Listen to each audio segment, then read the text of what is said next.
En Afrique du Sud, le vaccin ARN messager contre le Covid-19 va s'appuyer sur un vaccin déjà existant pour reconstituer une formule proche du vaccin ARNM de Moderna.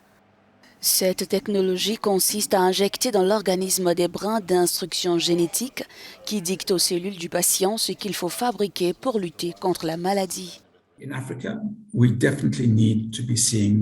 En Afrique, nous devons absolument voir la production de vaccins dans plusieurs pays.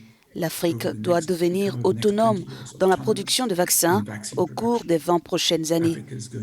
Le continent va avoir une population énorme, donc il le faut.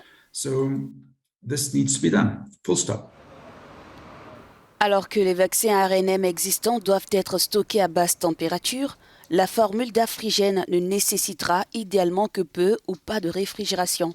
Les premières doses devraient être prêtes pour des essais cliniques d'ici 1 an. L'objectif, c'est d'avoir une substance médicamenteuse très super efficace et sûre, un produit qui aura une stabilité différente et plus adaptée afin d'être distribué à des températures réalisables et possibles pour l'Afrique. Le laboratoire sud-africain Biovac, situé dans le même complexe qu'Afrigène, sera le premier à produire le nouveau vaccin à l'échelle commerciale. Il y a eu beaucoup de choses que nous avons apprises au cours de cette pandémie et cela a mis en évidence les inégalités qui existent. Mais elle a également donné une telle force pour que l'Afrique se dise « oui, nous pouvons le faire ». Il y a de grandes économies émergentes, c'est un continent en pleine croissance et oui, nous pouvons le faire.